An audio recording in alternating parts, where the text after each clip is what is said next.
合果芋是一款很适合放在居家中的室内植物，种类繁多，叶片的色斑变化更是美丽夺目。不仅如此，合果芋十分好养，市场上的价格也很亲民，适合用盆栽土培种植在庭院阳台，也可以用水培养在家中明亮的角落，不需要泥土也能轻松养护。如果您喜欢用植物装点居家环境，那么十分推荐试试水培合果芋，绝对能让您的家充满朝气绿意。这回带您手把手水培合果芋，土培转水培与扦插水培方法很简单，水根养护指南。大家好，欢迎收看观叶植物小笔记，我是秋明，带您一起认识室内植物，绿化居家环境。合果芋最突出的特色就是它叶片呈现箭头形状，叶片色斑也十分多样，常见有粉色、各式深浅绿色或者带有斑纹的叶片。植株形态可以分为蔓生、半蔓性以及短茎丛生型。无论是哪种形态的合果芋，都适合拿来水耕栽培。您可以把用土壤种植的合果芋盆栽转为水耕，也可以从中剪下一段茎节，放在室内水培。接下来会分别介绍土培转水培与扦插水培两种方法，以及水耕合果芋的养护重点。事不宜迟，让我们开始吧。我使用短茎丛生型的白蝴蝶合果芋盆栽来转为水培。先前它有茂盛的时候，然而在度冬之后渐渐稀疏枯黄，改为水耕栽培之后，状态渐渐趋于稳定。其他慢性与半慢性的合果芋品种，像是大理石合果芋、粉红佳人或金玉合果芋的盆栽，也适合转水培。步骤一：脱盆清土。将合果芋从原本的盆器取出，将根部的土壤都清洁干净。预备要转水培的合果芋，先前尽量暂停浇水，等到盆土8、9分干燥时，再给植株脱盆。如此较容易脱盆，也比较不会伤害到根系。步骤2：清洁根部。把残留在根系上的土壤清洁干净，并且清除老旧以及腐烂的根系，留下健康的根。如果根部已经是黑褐色又软塌塌的，代表已经腐烂，必须清除干净。步骤3：放入清水容器。把清洗干净的合果芋裸株放进水容器中，水位不超过根茎部，也要避免让水接触到叶片，减少水质变脏的可能。建议使用透明容器，方便观察水质与根系的情形。也可以使用介质，例如发泡链石，辅助植株在水中固定位置。步骤4：定期换水。合果芋刚刚转水培的前1、2周，根系还留有一些土壤杂质，会使水变浊，如此会影响植株根部健康生长，所以需要辛勤换水，保持水质干净。可以大约2、3日为它换水，视水质情形调整频率。步骤5：稳定水根。约莫1到2周之后，当植株开始长新根与新叶子，就代表它已渐渐适应水培。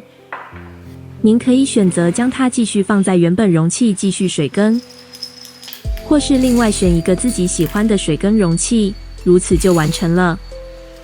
稳定水根的合果芋需要定期换水，大约1至2周换水1次。越是炎热的气候，更换频率就越多。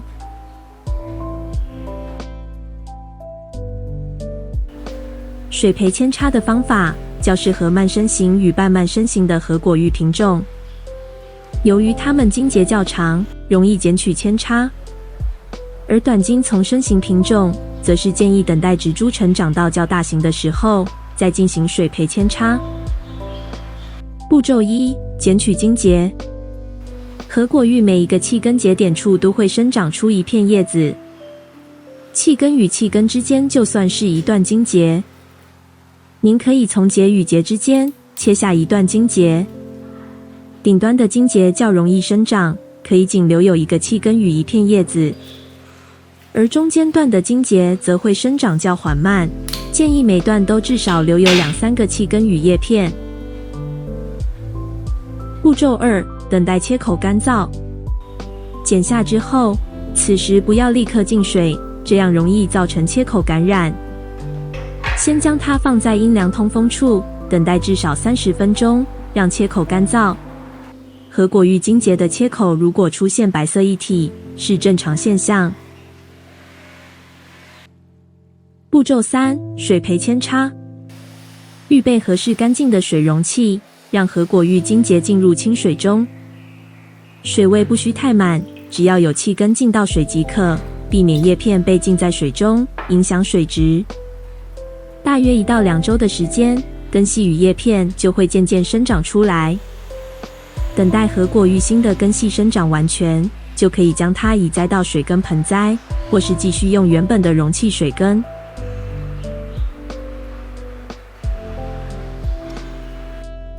和果玉水根养护指南：用水来栽培和果玉，没有土壤，室内不会出现灰尘或是虫，种植十分轻松。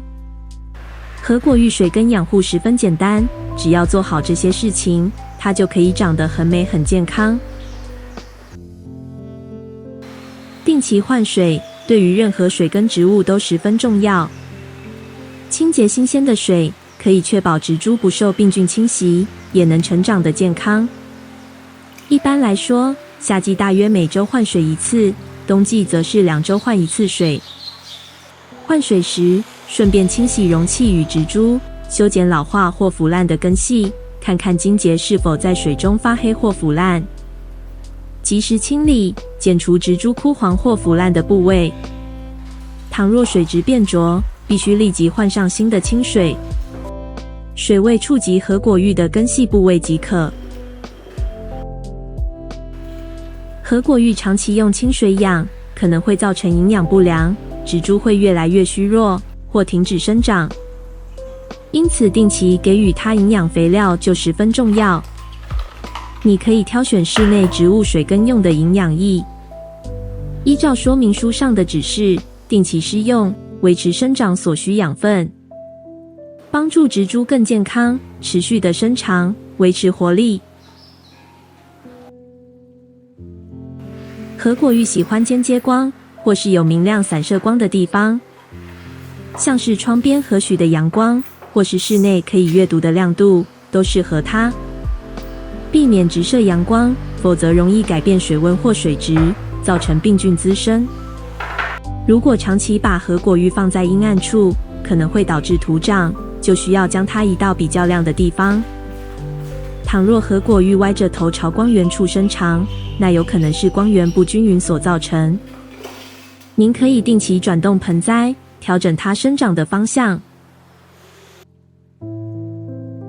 良好的通风对任何植物都是很重要的，水根和果玉也是如此。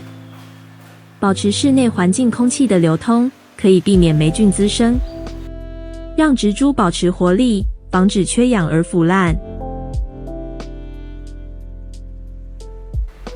由于水根植物是用水栽培，因此植株难免浮动，而颗粒介质能够帮助植株在水中固定成长。在水根容器铺上一层介质，也能避免蚊虫滋生。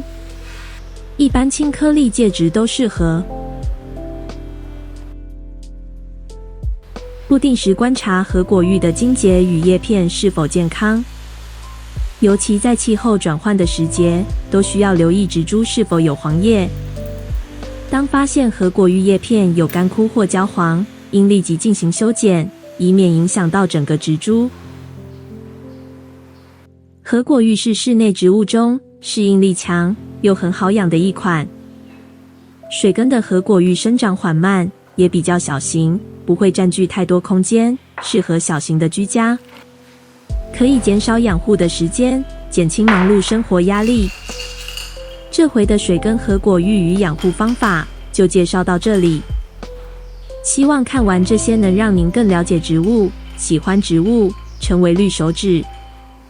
如果您喜欢，记得帮我们按赞、分享、订阅频道，并开启小铃铛。谢谢您的收看，我是秋明，我们下回见。